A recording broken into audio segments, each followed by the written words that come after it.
अभी हम पढ़ेंगे अमलगामेशन और एब्जॉर्प्शन में सेलर के बुक में और परचेसर के बुक में किस तरह से एंट्री की जाती है उसके बारे में। तो जैसे यहाँ पे लिखा है, देखिए यहाँ पे लिखा है कि journal entry in the books of seller और वेंडर। ठीक है, सेलर और वेंडर एक ही होता है। तो इसमें किस तरीके से एंट्रीज की जाती है, तो सबसे पहले हम यहाँ पे क्या करते हैं, हमारे पास में जो असेट्स होती है वो असेट्स को हम ट्रांसफर करते हैं रियलाइजेशन अकाउंट को। तो उसकी क्या एंट्री होगी, तो देखिए यहाँ पे assets transfer to realisation account, entry दी है आपको इसकी realisation account debit to sundry और वेरियस असेट अकाउंट क्रेडिट। तो यहाँ पे क्या दिया है आपको, रियलाइजेशन अकाउंट क्या करना है आपको यहाँ पे डेबिट करना है और सन्ड्री असेट क्या करना है यहाँ पे क्रेडिट करना है। तो जो असेट्स था यहाँ पे हम क्या कर सकते हैं, ट्रांसफर कर सकते हैं रियलाइजेशन अकाउंट में। वो सारी की सारी असेट क्या करना है आपको ट्रांसफर करना है, जिसमें आपको क्या करना है, preliminary expenses, discount issue of share and debentures, preliminary expenses, तो ऐसे सारी जो एक्सपेंसेस है, ठीक है ना, फिक्टिशियस असेट जो होती है, तो ये असेट्स आपको यहाँ पे ट्रांसफर नहीं करना है। ये सारी असेट आपको यहाँ पे ट्रांसफर नहीं करना है। सबसे पहले ये बात ध्यान रखना कि कौन सी असेट ट्रांसफर नहीं करनी है, तो बाकी सारी असेट हमें यहाँ पे ट्रांसफर करते आती है। उसके बाद में यहाँ पे दिया आपको liability transfer to realisation account. तो हम यहाँ पे कौन से लायबिलिटी ट्रांसफर करना है और एंट्री कैसे होती है उसकी देखिए, various liabilities account debit, various liabilities account debit और रियलाइजेशन अकाउंट क्रेडिट। तो यहाँ पे हम जब लायबिलिटी ट्रांसफर करते हैं रियलाइजेशन अकाउंट में, तो लायबिलिटी ट्रांसफर करते समय यहाँ पे हमको कौन सी जो एक्सटर्नल लायबिलिटीज है, कौन सी लायबिलिटी है एक्सटर्नल, मतलब बाहरी देयता, ठीक है, मतलब बिजनेस के बाहर की जो देयता है लायबिलिटीज है उसको हमको क्या करना है यहाँ पे ट्रांसफर करना है रियलाइजेशन अकाउंट में। ठीक है, तो उसकी एंट्री जो होती है वेरियस लायबिलिटी अकाउंट डेबिट और रियलाइजेशन अकाउंट क्रेडिट। उसके बाद में तीसरी जो एंट्री की जाएगी यहाँ पे परचेस कंसिडरेशन ड्यू की। अभी यहाँ पे कौन है, सेलर है, कौन है यहाँ पे सेलर है। तो सेलर ने बिजनेस बेचा है, सेलर ने बिजनेस बेचा है तो उनको क्या मिलेगा, परचेस कंसिडरेशन रिसीव्ड होगा। यहाँ पे ड्यू का अर्थ क्या होता है, रिसीव्ड होना। ठीक है, तो जब परचेस कंसिडरेशन रिसीव्ड होने वाला है तो देखिए यहाँ पे एंट्री क्या होती है, तो purchasing company account debit, purchasing company account debit, क्योंकि परचेसिंग कंपनी की तरफ से आपको परचेस कंसिडरेशन रिसीव्ड होने वाला है ना। रियलाइजेशन अकाउंट क्रेडिट, और रियलाइजेशन अकाउंट क्या करेंगे हम यहाँ पे क्रेडिट करेंगे। उसके बाद नेक्स्ट एंट्री, जैसे यहाँ पे क्या हो गया, ड्यू था मतलब रिसीवेबल था, तो अभी क्या करना है हमको परचेस कंसिडरेशन रिसीव्ड करना है। Purchase consideration received from purchasing company, from purchasing company, किसके पास से मिलने वाला है हमको परचेस कंसिडरेशन, तो परचेसिंग कंपनी के पास से मिलने वाला है। इसलिए देखिए यहाँ पे क्या एंट्री होगी, सबसे पहले ये देखते हैं कि यहाँ पे हमको परचेस कंसिडरेशन के अंडर में कौन सी चीजें रिसीव्ड होती है। तो यहाँ पे जैसे आपको दिया है shares in a purchasing company, shares in a purchasing company मतलब परचेसिंग कंपनी के शेयर्स। उसके बाद में डिबेंचर इन अ परचेसिंग कंपनी, परचेसर कंपनी के डिबेंचर। और तीसरा जो पेमेंट होता है वो होता है कैश में, और कैश और बैंक में। तो हमको ये पैसा किस तरीके से मिलेगा, तो शेयर में मिल सकता है, उसके बाद में डिबेंचर मिल सकता है और कैश मिल सकता है। इस तरीके से आपको क्या होता है, यहाँ पे कंसिडरेशन रिसीव्ड होता है। और एक कंसिडरेशन आएगा किसके पास से, तो कंसिडरेशन आने वाला है किसके पास से, तो परचेसिंग कंपनी के पास से। इसलिए हम यहाँ पे परचेसिंग कंपनी अकाउंट क्या करेंगे, क्रेडिट करेंगे। मतलब क्या हो रहा है यहाँ पे शेयर्स, डिबेंचर और कैश अकाउंट एक डेबिट हो रहा है और परचेसिंग कंपनी अकाउंट क्रेडिट हो रहा है। ठीक है, उसके बाद में नेक्स्ट जो एंट्री होती है वो है हमारी asset not taken over by purchasing company. तो ऐसे एसेट जो परचेसिंग कंपनी ने टेकन ओवर नहीं किए तो हम क्या करेंगे, उस एसेट को मार्केट में बेच देंगे। तो अगर मार्केट में उसको हम बेच देते हैं तो उससे हमको कैश मिलेगा, इसलिए यहाँ पे एंट्री होगी कैश अकाउंट और बैंक अकाउंट डेबिट की जाएगा और रियलाइजेशन अकाउंट क्रेडिट, क्योंकि जो पैसा आता है यहाँ पे खर्चा होता है रियलाइजेशन अकाउंट में लिखिएगा। तो कैश और बैंक अकाउंट डेबिट और रियलाइजेशन अकाउंट क्रेडिट, ये एंट्री होंगे asset not taken over by the purchasing company. उसके बाद यहाँ पे दिया है payment to liability not taken by purchasing company, payment to liability not taken over by purchasing company, मतलब जिस लायबिलिटीज को परचेसिंग कंपनी ने टेकन ओवर नहीं किया है, मतलब नहीं लिया है, तो ऐसी लायबिलिटी क्या करेंगे हम बाहर पेमेंट कर देंगे। ठीक है, बाहर क्या करेंगे, बिजनेस में जो भी लायबिलिटीज है, ठीक है, बिजनेस में जो भी लायबिलिटीज है उसको क्या करेंगे हम पेमेंट कर देंगे। अभी यहाँ पे देखिए जैसे क्या दिया है एक्सटर्नल लायबिलिटी, क्या बोला है यहाँ पे एक्सटर्नल, ठीक है, क्योंकि जो इंटरनल लायबिलिटीज होती है शेयर कैपिटल रिजर्व हो गया, तो इनको पेमेंट करने की जरूरत नहीं होती है, बिजनेस के अंदर की होती है। तो हमको क्या करना है, तो एक्सटर्नल मतलब बाहरी जो भी लायबिलिटीज है, बाहर की लायबिलिटी उसको पेमेंट करना है, जिसको टेकन ओवर नहीं किया परचेसिंग कंपनी ने उसको।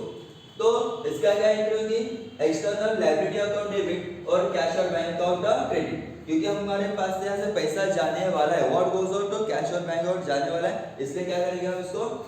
क्रेडिट करेंगे कैश और बैंक अकाउंट को। और ये क्या है हमारा एक्सपेंसेस है, इसलिए expense account debit and cash और बैंक अकाउंट क्या हो जाएगा यहाँ पे क्रेडिट हो जाएगा। उसके बाद अगर क्या होता है कि जब हम क्या करेंगे पेमेंट करेंगे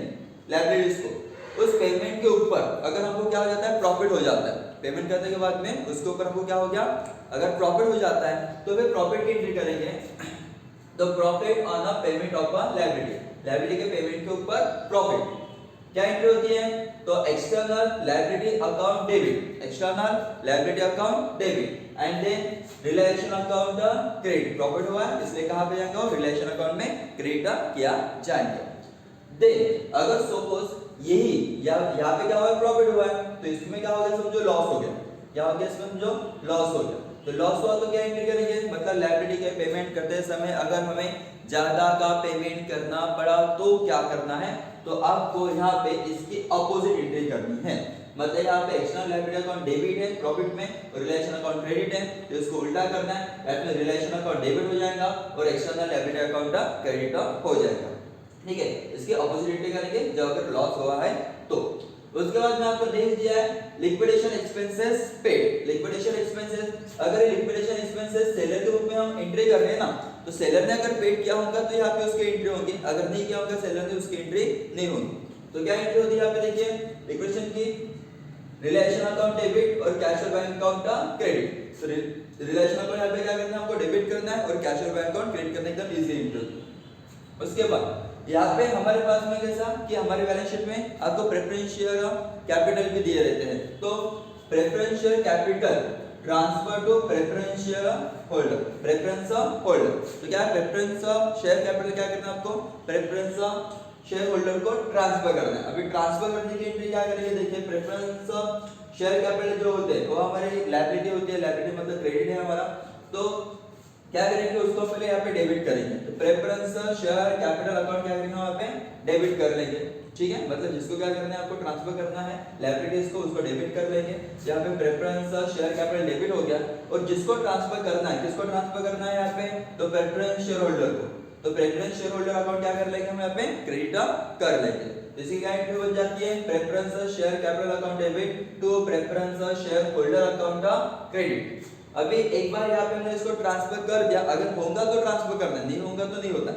तो अभी हमने ट्रांसफर कर लिया तो इसको हमको पेमेंट करना है, क्या करना है इसको हमको पेमेंट करना है, तो payment to preference share holder, payment to preference share holder, preference share holder क्या करेंगे हम यहाँ पे पेमेंट कर देंगे, ठीक है ना, तो पेमेंट कैसा होगा यहाँ पे देखिए, तो preference share holder account debit, जिसको पेमेंट करना है उसको क्या करो आप डेबिट करो, क्योंकि रिसीवर्स से रिसीवर्स अकाउंट डेबिट होता है, तो प्रेफरेंस शेयर होल्डर अकाउंट क्या होगा यहाँ पे डेबिट होगा, और इनको पेमेंट किया जाने वाला है, तो पेमेंट कैसे करना है आपको यहाँ पे, तो पेमेंट होगा यहाँ पे प्रेफरेंस शेयर में पेमेंट होगा यहाँ पे प्रेफरेंस शेयर में, यहाँ पे इक्विटी शेयर में, कैसे होगा यहाँ पे, तो प्रेफरेंस शेयर में या फिर इक्विटी शेयर में, उसके बाद डिबेंचर में और बैंक में पेमेंट हो सकता है, और ये जो प्रेफरेंस शेयर किसके हैं, तो परचेसिंग कंपनी के, ठीक है, डिबेंचर किसके हैं, परचेसिंग कंपनी के, और कैश और बैंक अकाउंट, ठीक है, तो यहाँ पे इस तरीके से तीन तरीके से प्रेफरेंस शेयर होल्डर को पेमेंट किया जाता है, ठीक है। आगे एंट्री देखते हैं। अभी तक हमने देखा कि सेलर के बुक में कौन से एंट्रीज होती है, उसमें हमने 9 एंट्री देख ली थी, जिसमें हमने लास्ट एंट्री की थी payment to preference share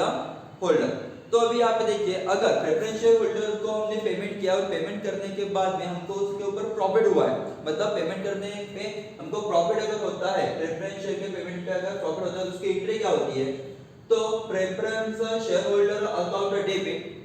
to relation account credit, क्या एंट्री होगी उसके लिए, प्रॉफिट की preference share holder account debit to relation account credit, ऐसे यहाँ पे एंट्री होगी प्रॉफिट होने पे।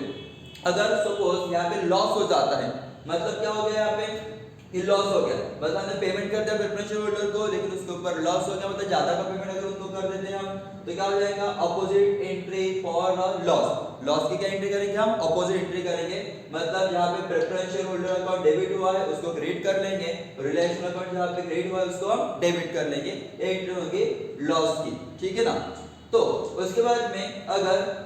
प्रॉफिट ऑन रिलायंस अकाउंट, मतलब कैसा हम रिलायंस अकाउंट बनाए थे, उसके ऊपर अगर क्या होता है, हमको प्रॉफिट हो जाता है, उसके ऊपर हमको क्या हो जाता है, प्रॉफिट, तो प्रॉफिट की एंट्री होगी यहाँ पे Reliance account debit to equity share holder account credit, Reliance account debit to equity share holder account credit. क्योंकि यहाँ पे देखिए equity share holder account credit क्यों हुआ है, बिकॉज ऑफ ये जो प्रॉफिट होता है वो प्रॉफिट हमें इक्विटी शेयर होल्डर को ट्रांसफर करना पड़ता है, इसलिए यहाँ पे क्या होगा, equity share holder account credit किया जाएगा। अगर यहाँ पे लॉस होता है, मतलब रिलेशन अकाउंट पे अगर लॉस हो जाता है तो उसकी क्या एंट्री होगी, इस पे भी अपोजिट एंट्री करना है आपको, जो प्रॉफिट की एंट्री है उसकी अपोजिट एंट्री करना है फॉर लॉस को। तो यहाँ पे रिलेशन अकाउंट क्या है, डेबिट है, उसको हम क्रेडिट कर देंगे, equity share holder account credit है, उसको हम डेबिट कर देंगे, ये हो गया आपके लॉस की एंट्री। उसके बाद में हमारे पास में जो क्या होती है, इंटरनल लायबिलिटीज होती है, क्या होती है, इंटरनल लायबिलिटी या फिर ओन लायबिलिटी जो होती है, उनको हमको ट्रांसफर करना पड़ता है इक्विटी शेयर होल्डर को। तो यहाँ पे देखिए transfer equity share capital and reserve of fund to equity share holder, इनको हमको क्या करना है, हमारी जो भी इंटरनल जो भी लायबिलिटीज है उनको हमको क्या करना है, ट्रांसफर करना है इक्विटी शेयर होल्डर्स को। तो इसमें देखिए कौन सी चीजें आती हैं, तो यहाँ पे जैसे दिया आपको इक्विटी शेयर कैपिटल, इनको हमको ट्रांसफर करना है, जो भी लायबिलिटी हमको ट्रांसफर करना है शेयर कैपिटल को, उनको सबको हम डेबिट कर लेंगे, ठीक है। तो यहाँ पे जो भी लायबिलिटीज है उनको सबको हम क्या कर रहे हैं, डेबिट कर रहे हैं, equity share capital account debit, statement of profit and loss account debit, तो इसमें क्या है, प्रॉफिट है जो हमको वहां पे ट्रांसफर करना है। उसके बाद reserve end fund account debit, मतलब जो भी रिजर्व एंड फंड है, जनरल रिजर्व है, ठीक है, डिविडेंड कैलकुलेशन फंड है, ऐसे जो भी रिजर्व आपको यहाँ पे इंटरनल रिजर्व दिए वो सारे के सारे रिजर्व क्या करना है आपको यहाँ पे डेबिट करना है। उसके बाद में शेयर प्रीमियम, ये क्या होता है, शेयर प्रीमियम मतलब सिक्योरिटी प्रीमियम रिजर्व होता है, क्या होता है, ये सिक्योरिटी प्रीमियम रिजर्व होता है, तो उसको भी आपको क्या करना है, यहाँ पे डेबिट करना है। उसके बाद share forfeitures account, share forfeited account, तो यहाँ पे आपको क्या करना है, उसको डेबिट करना है। उसके बाद प्रॉफिट प्रायर तो इनकॉर्पोरेशन, मतलब बिजनेस एस्टैब्लिश होने के पहले आपको कुछ अगर प्रॉफिट होता है तो प्रॉफिट है। उसके बाद एनी ओनरशिप फंड अकाउंट क्या करेंगे, डेबिट करेंगे, जो भी ओनरशिप फंड है, मतलब जो भी हमारे खुद के जो फंड्स है वो सारे क्या करेंगे, हम डेबिट करेंगे। वो सबको डेबिट करने के बाद में यहाँ पे तो इक्विटी शेयर होल्डर अकाउंट क्या करेंगे, क्रेडिट करेंगे। ये क्या है, जो हमारे पास इंटरनल लायबिलिटी होती है उनको हमको क्या करना है, इक्विटी शेयर होल्डर को ट्रांसफर करना है उसके लिए। जैसे हमारे पास कुछ लायबिलिटी उसकी, वैसे ही हमारे पास में क्या है, कुछ असेट्स भी है जिसको हम बोलते हैं क्या, एक्यूमुलेटेड लॉस और फिक्टिशियस असेट, तो ये भी हमारे पास में क्या है, कुछ असेट्स होते हैं, उनको भी हमें क्या करना पड़ता है, इक्विटी शेयर होल्डर को ट्रांसफर करना पड़ता है। मतलब सारी के सारी जो असेट्स होते हैं वो तो जो परचेसिंग कंपनी टेकन ओवर नहीं करता ना, तो जो नहीं करता है, ठीक है, तो उसमें से कुछ जो हमारी असेट्स है, ठीक है, उसको हमको क्या करना है, इक्विटी शेयर होल्डर को ट्रांसफर करना है। उसमें कौन सी असेट्स आती है, तो देखो इसकी एंट्री क्या होती है, इसमें एंट्री होगी equity share holder account debit, equity share holder account debit, और जो भी असेट्स है उनको आपको क्या करना है, क्रेडिट करना है। तो कौन से असेट्स है यहाँ पे, तो statement of profit and loss account, तो ये क्या होता है, हमारा लॉस होता है, ठीक है, statement of profit and loss account, ये लॉस है जो आपको असेट में दिया रहता है, ठीक है। लेकिन नए बैलेंस शीट जो फॉर्मेट है उसमें आपको लायबिलिटी में दिया रहेगा लेकिन माइनस में दिया रहेगा। उसके बाद में क्या है, preliminary expenses, discount on issue of share and debenture, underwriting commission और एडवर्टाइजमेंट सस्पेंस अकाउंट, ये सारे जो आपके असेट्स है वो सारी असेट आपको क्या करना है, यहाँ पे ट्रांसफर करना है इक्विटी शेयर होल्डर को। उसके बाद में लास्ट जो एंट्री होती है, सबसे आखिरी में हमको पेमेंट किसको करना रहता है, इक्विटी शेयर होल्डर को। जब कभी आपके बिजनेस का क्या होता है, बंद होता है, तो सबसे आखिरी जो एंट्री करना है या फिर सबसे आखिरी में जिसको पेमेंट देना है वो है हमारा इक्विटी शेयर होल्डर। तो हम यहाँ पे इक्विटी शेयर होल्डर को पेमेंट कर देते हैं, तो रिसीवर कौन है, यहाँ पे इक्विटी शेयर होल्डर रिसीवर है, इसलिए उसको डेबिट कर लेंगे। उसके बाद में उसमें हमको उनको क्या क्या देना है, तो इक्विटी शेयर होल्डर को पेमेंट कैसे किया जाता है, तो equity share in the purchasing company, क्या है, परचेसिंग कंपनी की इक्विटी शेयर। उसके बाद डिबेंचर इन अ परचेसिंग कंपनी, इसमें पेमेंट क्या आता है, और कैश और बैंक अकाउंट, ठीक है। तो इन सारी तरीके से यहाँ पे हम इक्विटी शेयर होल्डर क्या करते हैं, पेमेंट करते हैं। तो ये सारे हो गए आपके entry in the books of a seller और अ वेंडर। तो सेलर के बुक में इतनी हमारे पास 13 एंट्री होती है। इनको अगर सीक्वेंस के साथ में अगर आप ध्यान रखते हो तो फिर इसको इजीली आप कोई भी जो प्रॉब्लम आएगा वो प्रॉब्लम में से आपको अगर एंट्री करने के लिए बोला जाता है तब इजीली उसको सॉल्व कर सकते हो, ठीक है ना। और एंट्री करते समय आपको प्रॉब्लम जो रहता है वो प्रॉब्लम के बेसिस पे ही, मतलब जो आपको दिया जाता है प्रॉब्लम उसके बेसिस पे आप एंट्री कर सकते हो। बस आपको परचेस कंसीडरेशन वहां पे होना चाहिए, अगर नहीं है तो उस परचेस कंसीडरेशन आपको निकालना है। बाकी सारी की सारी चीजें आपको यहाँ पे दी रहती है, प्रॉब्लम में दी रहती है, प्रॉब्लम की मदद से आप यहाँ पे एंट्री कर सकते हो। इसके बाद में ये हो गया हमारा सेलर के बुक में एंट्री। अभी हम इसके बाद में देखेंगे परचेजर के बुक में एंट्री। इसके लिए हम नया वीडियो बनाएंगे।